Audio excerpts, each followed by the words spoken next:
These are my MCC26 predictions. I will be predicting the teams from 10th to 1st and the top 5 individual. Let's get into it. In 10th place, I have the CYAN Centipedes with Dave Kratzy, Ryan Krenios, Kara Corvus, and Rygat Rocky. Unfortunately, I have to put this team last simply because Season 2 has not been kind to this team. This team is weaker than the Crimson Krakens, who got 9th in MCC21, so I don't see this team doing well in an event as stacked as this. With that being said, this team is kind of an all-rounder, with Sands of Time being the only game they want to avoid at all costs. Rocket Spleef Rush may not be good for them either. With Dave and both Ryans on the team, survival games and parkour tag are games they want played late, and if Build Mart gets played, Car can be a huge asset to this team. In 9th place, I have the Red Ravens with Tommy in it, Jack Manifold, Captain Sparkles, and Finster. After CYAN, things get really close. I have Red in 9th place. I think Tommy and Jordan can mesh well together as seen in MCC22, but Jack and Finn aren't quite as strong as some of the 3rds and 4ths that other teams have. With that being said, survival games and Sky Battle are really games that play to this team's strengths, as well as Ace Race. Build Mart would be detrimental to this team and could send them spiraling to last place if played late. In 8th place, I have the Green Goblins with CPK, Wilbur Soot, Smallish Beans, and Grian. I really think this team is going to be more content than anything. All 4 are strong players, but the combination of them will lead to a low-placing content team. Build Mart is a good game for this team, with Grian, Joel, and Wilbur all being good at it. CPK can also help this team excel in PvP games.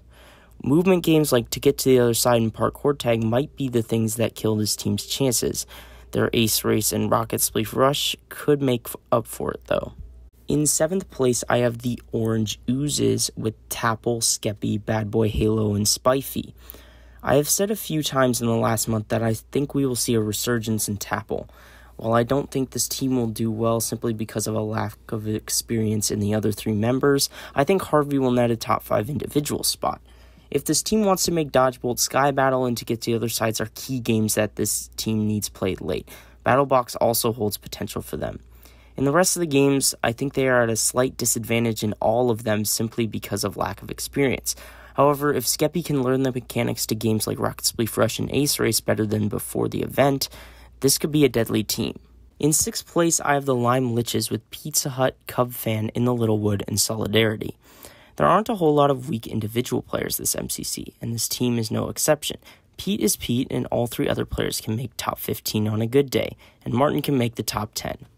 Movement and team games are this team's strong suits, with Pete being arguably the best movement player in MCC, especially after what happened last time. All 3 other members of this team do well in games like Grid Runners and Sands of Time. This team really relies on movement in team games late. In 5th place, I have the FUCHSIA FRANKENSTEINS with Purpled, Blushy, Rambo, and Slimesicle. This was not the team I expected to be announced, but here we go. Purpled and Blushy are both in the Bed Wars community, and I think we will see a top 20 performance from Blushy this MCC just because of the chemistry there. Rambo is obviously Rambo, the hole-in-the-wall god himself. Charlie is a welcome wild card to this MCC, and I think he will keep this team's vibes up for the whole event. This team really has no weak category when it comes to games. It's just a matter of having a good day or not. One thing I will say is To Get to the Other Side getting played late will be very beneficial to this team. In 4th place, I have the Violet Vampires with Fruitberries, Filza, Shovel, and Ollie.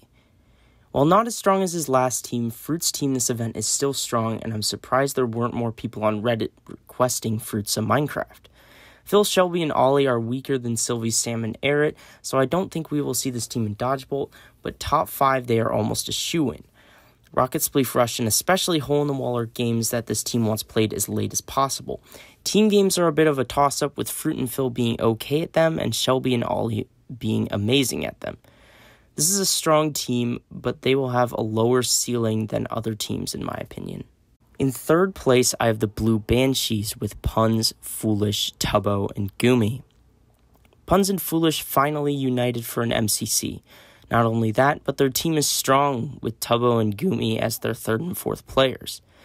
This team will be looking for just about every game except Build Mart.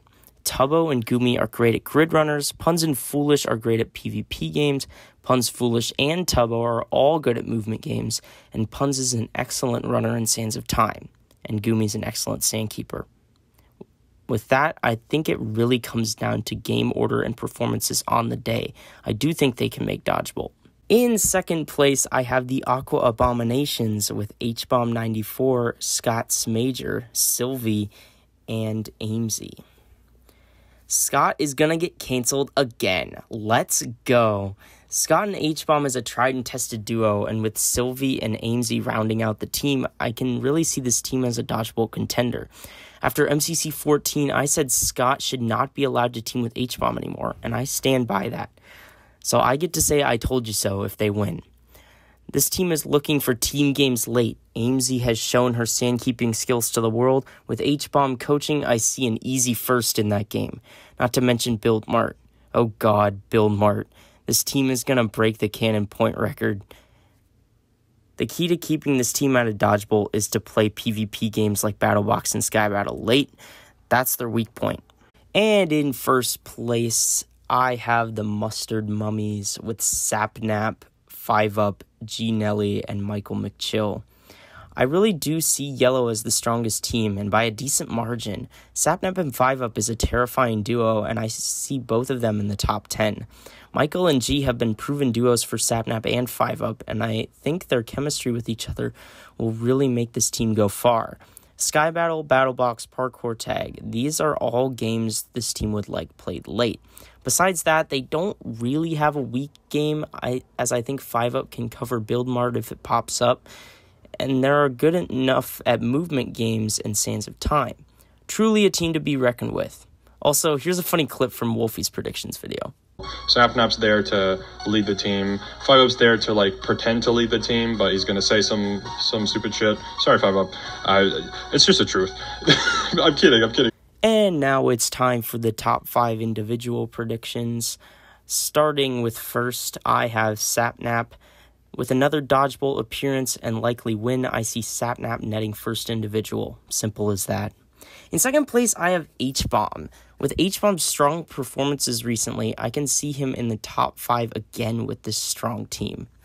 In third place, I have Puns. Puns has a really good team behind him. I think we will see him return to his standard top 5 performances. In fourth place, I have Fruit. Fruit is usually one of the top players in every MCC he's in, and with a strong team, I think he will make the top 5 as well. Finally, in fifth place, I have Tapple. Finally, I think we will see Harvey re-enter the top 10 for the first time since MCC 15 and claim a top 5 spot as well. He has the mindset to do it. I know he does. Those are my MCC26 predictions. Be sure to tell me why I'm wrong in the comments below, and I'm super excited for the 22nd.